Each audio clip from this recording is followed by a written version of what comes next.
بسم اللہ الرحمن الرحیم وقیل قائلہ النظام ومن تابعہ. یہ ایک اور قول ذکر کریں. پہلے یہ قول ذکر کیا صدق و کذب کے بارے میں کہ مصنف نے جو قول ذکر کیا تھا کہ مطابقتہ للواقع، خبر کا واقع کے مطابق ہونا. تو اب ایک اور قول ہے، وہ کس کا ہے؟ نظام کا ہے. یہ بھی پہلے تمہیداً علامہ تفتزانی رحمہ اللہ نے ذکر کر دیا تھا کہ اختلاف، پہلا اختلاف ہے خبر کی اقسام کے بارے میں، کہ خبر کی کتنی قسمیں ہیں، دو میں حصر ہے یا دو میں حصر نہیں ہے. اور دوسرا اختلاف پھر جو حصر کے قائل ہیں ان میں سے پھر اختلاف ہوا تعریف میں، صدق و کذب کی تعریف میں. تو جمہور کی تعریف وہ ذکر کی کہ مطابقت للواقع، یعنی خبر کا واقع کے مطابق ہونا. وکیلا، اور دوسرا قول ہے وہ کس کا ہے؟ قائلہ النظام ومن تابعہ. یہ نظام معتزلی اور اس کے پیروکار ان لوگوں کا قول ہے. انہوں نے کہا صدق الخبری، صدق الخبر کی، صدق کی تعریف کرتے ہوئے انہوں نے کہا مطابقتہ لاعتقاد المخبر، خبر کا مخبر کے اعتقاد کے مطابق ہونا. ولو کان ذلک الاعتقاد خطأ، اگرچہ وہ اعتقاد خطا ہی کیوں نہ ہو. یعنی اگر خطا ہوگا تب بھی وہ صدق ہوگا. اعتقاد نفس الامر کے اعتبار سے اگر وہ خطا ہوگا تو بھی یہ صدق ہوگا، اور اگر خطا نہ ہو تو پھر تو بدرجہ اولا صدق ہوگا. یعنی نفس الامر کے اعتبار سے یہ اعتقاد درست ہے تو پھر بھی صدق ہوگا. جب ادنا درجے میں صدق ہے تو اعلیٰ درجے میں بدرجہ اولا صدق ہوگا. خطا کا کیا مطلب ہے؟ غیر مطابقین للواقع. ولو کان خطان غیر مطابقین للواقع، خطا کا مطلب یہ ہے کہ وہ نفس الامر کے مطابق نہ ہو.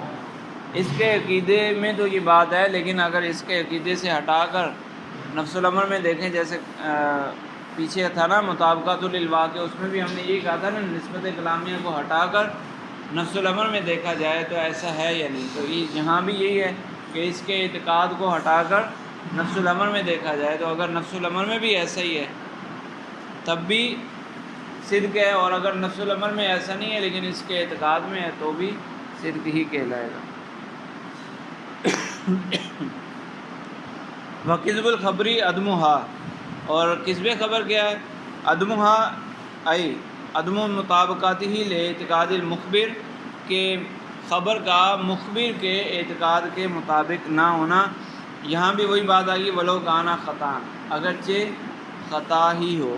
یعنی مخبر نے جو عقیدہ رکھا ہوا ہے وہ اس عقیدے کے خلاف بات کر رہا ہے تو یہ کذب کہلائے گا، اگرچہ جو اس نے عقیدہ بنایا ہے وہ نفس الامر کے اعتبار سے درست ہو یا غلط. نفس الامر کے اعتبار سے وہ عقیدہ درست ہو یا غلط ہو، دونوں صورتوں میں جب یہ اس کے خلاف بولے گا، اپنے عقیدے کے خلاف بولے گا تو یہ کذب کہلائے گا. ٹھیک ہے. جیسے بھی لو کانا خطا ہے، یہاں پہ کانا کا اسم کیا ہے؟ عدم خطا ہو یا ولو کان الاعتقاد خطا، اعتقاد اگرچہ خطا والا ہو، غلطی والا ہو، غلط اعتقاد رکھتی ہے نا. اس کے خلاف بات کریں، نہیں عدم کی بات وہ عدم المطابقت. یعنی ولو کانا خطا، ولو کانا اعتقاد خطا، ہاں عدم المطابقت خطا. یہ تو کہہ رہا ہوں، اعتقاد لوکانہ کا اسم اعتقاد ہے. ولوکانہ الاعتقاد خطا، اعتقاد میں غلطی ہو. عدم مطابقت تو کلام کی، نسبت کلامیہ کی، اور اس کے اعتقاد کو دیکھنا ہے نا. اگر نسبت کلامیہ اس کے اعتقاد کے مطابق ہے صدق ہے، اور اگر اس کے اعتقاد کے مطابق نہیں ہے تو کذب ہے.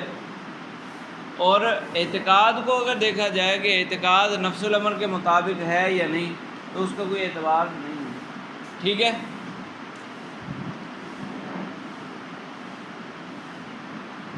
جب اعتقاد پر دار و مدار ہوا صدق و کذب کا تو فرماتے ہیں فقول القائل السماء تحتنا معتقدا ذالک.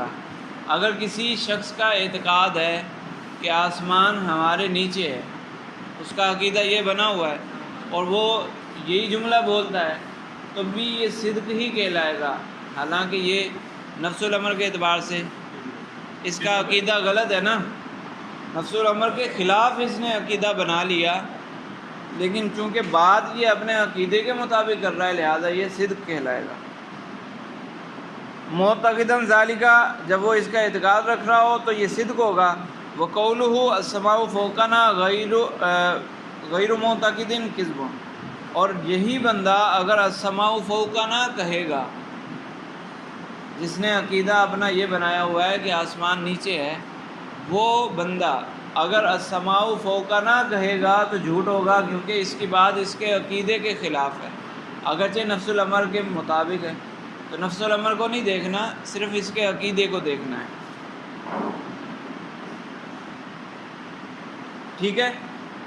جی اس کے بعد متن میں جو ذکر تھا کہ مطابقت لاعتقاد المخبری ولو خطأ کانا ذالک الاعتقاد، یہ تو علامہ تفتزانی رحمہ اللہ نے نکالا تھا، لیکن متن میں تھا ولو خطأ، تو اس میں دو احتمال ہیں، تو وہ ذکر فرما رہے ہیں علامہ تفتزانی رحمہ اللہ کہ والواو فی قولی ولو خطأ للحال، ولو خطأ میں جو واو ہے یہ حالیہ ہے، واو حالیہ ہے، یعنی مفروضاً خطأ، کہ وہ اس حال میں کہ اس اعتقاد کو خطا فرض کیا گیا ہو، اس حال میں کہ وہ اعتقاد خطا ہو، تو حالیہ بنائیں گے تو معنی درست بن جائے گا۔ وکیل للعطفی، اور بعد نے کہا کہ عطف کے لیے ہے، عطف کے لیے ہے تو کیا مطلب، عطف کے لیے یوں بنے گی لو لم یکن خطان ولو کانا خطان، یعنی عطف کے لیے معطوف معطوف علیہ دونوں کا ہونا ضروری ہے نا، تو یہاں تو ایک ہی چیز ذکر ہے، تو اس کا عطف کس پر ہوگا، وہ معطوف علیہ محذوف نکالے گا کہ لو لم یکن خطان فہو صادقن،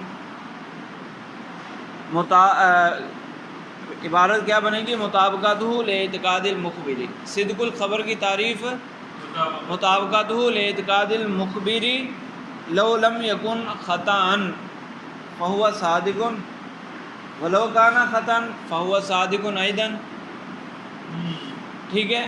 تو پہلا جو معطوف علیہ وہ بھی محذوف، اور پھر دونوں کی جزائیں بھی محذوف، لو لم یکن خطأ ولو کان خطأ، اور دونوں کی جزا کیا بنے گی، فہو صادق۔ سیاست یہ بتائیں ذہن میں کہ دو شرائط ایک ساتھ ذکر ہو، اس کی آگے ایک جزا لائی جا سکتی ہے، نہ بھی ایک بار ضمن قاعدہ، یہ میرے علم میں نہیں ہے۔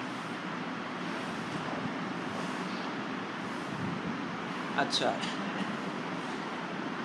اول مراد بالاعتقاد الحکم الذہنی الجازم اب الراجح، یہاں پر ایک اعتراض ہوتا ہے، اس کا جواب دے رہے ہیں۔ اعتراض یہ ہوتا ہے کہ آپ نے کہا کہ صدق کی تعریف کر دی، اب مقصود ہے صدق کی تعریف کرنا، لیکن آپ کی تعریف یقینی خبر پر سچی نہیں آ رہی، جو یقینی خبر ہوگی وہ صدق تو نہیں بنے گی، کیوں؟ آپ نے کہا کہ اعتقاد کے مطابق ہو، مخبر کے اعتقاد کے مطابق ہو تو پھر صدق ہے۔ تو اعتقاد کا معنی کیا ہوتا ہے؟ اعتقاد کا معنی یہ ہوتا ہے کہ ایسا پختہ حکم، حکم جازم قابل للتشکیک، ایسا پختہ حکم جو شک کو قبول کرتا ہو، وہ جو آپ نے شرح تہذیب میں تصور اور تصدیق کی تفصیلی اقسام پڑھی ہوں گی، تو وہاں آپ نے یہ پڑھا ہوگا کہ جب دونوں جانبیں برابر ہوں تو شک ہے، اور اگر دونوں جانبیں برابر نہ ہوں، ایک راجح ہو ایک مرجوح ہو، تو راجح کو بولتے ہیں ظن اور مرجوح کو بولتے ہیں وہم۔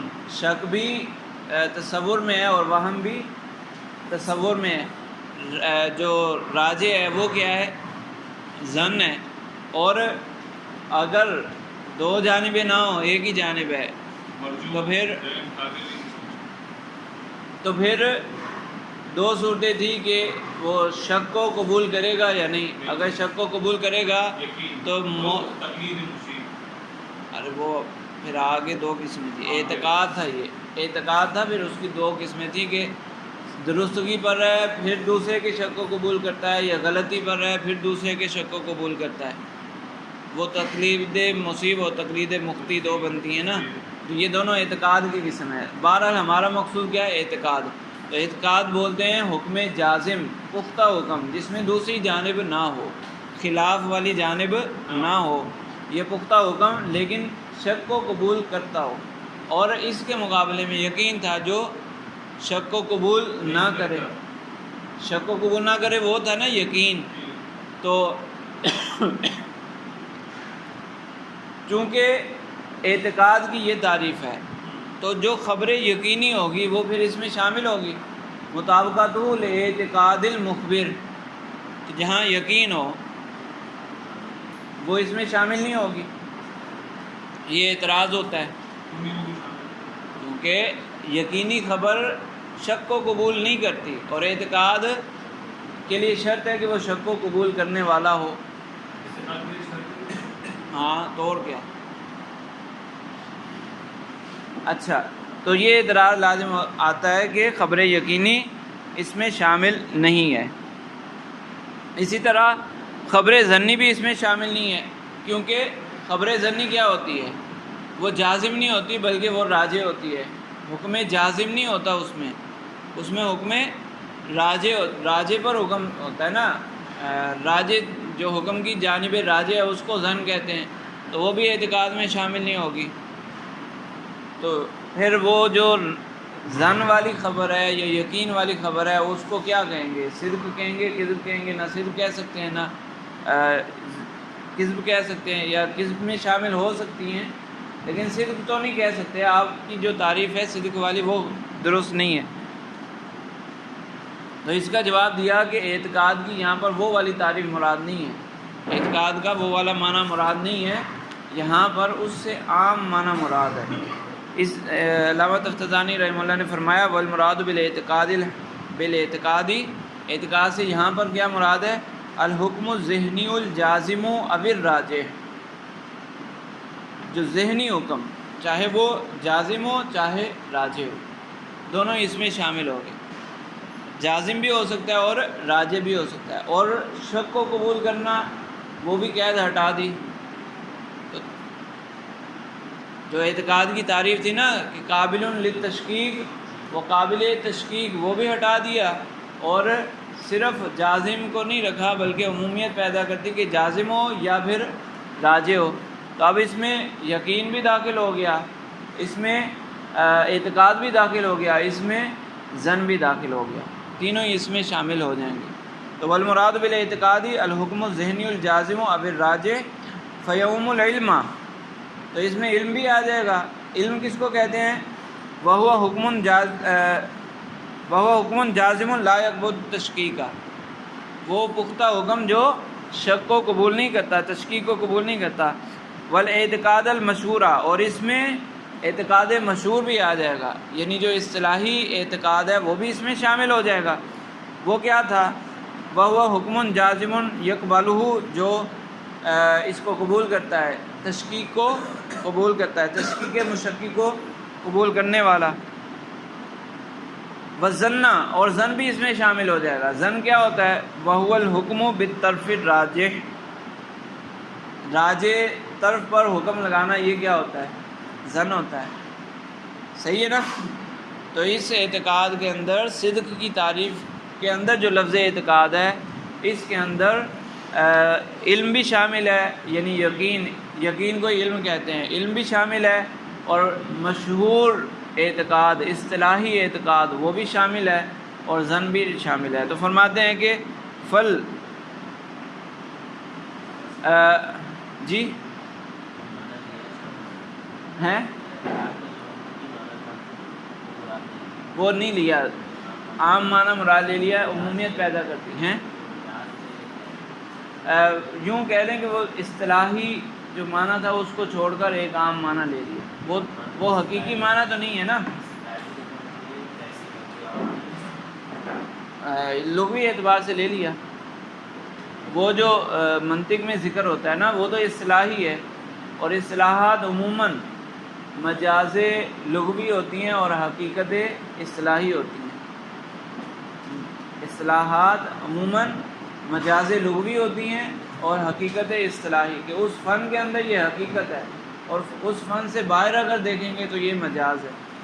وہ والا معنی جو اصطلاحی معنی ہوتا ہے، اگر اس فن کے اندر دیکھیں گے تو حقیقت ہے، اور وہی معنی اگر اس فن سے باہر نکل کر دیکھیں گے تو مجاز ہے۔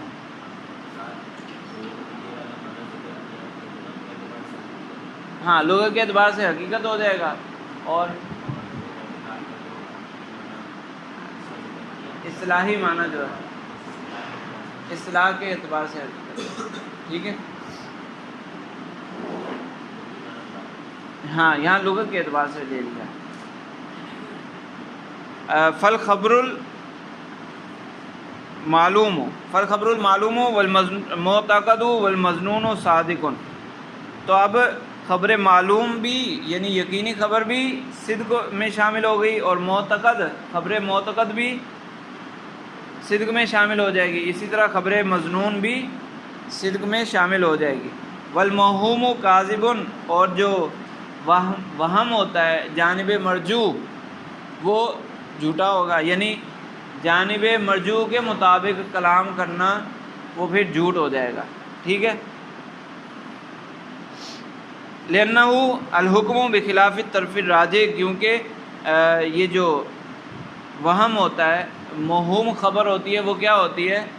جانب مرجو کے مطابق حکم لگانا، تو یہ پھر کس میں شامل ہو جائے گا؟ کیونکہ صدق کی تعریف میں مرجو شامل نہیں ہے، جازم یا راجح شامل ہے نا۔ اعتقاد کا جو عام معنی لیا اس میں جازم یا راجح، تو یہ مرجو چونکہ اس میں شامل نہیں ہے، لہذا یہ کس میں پھر جائے گا۔ چلیں یہاں تک کافی ہے۔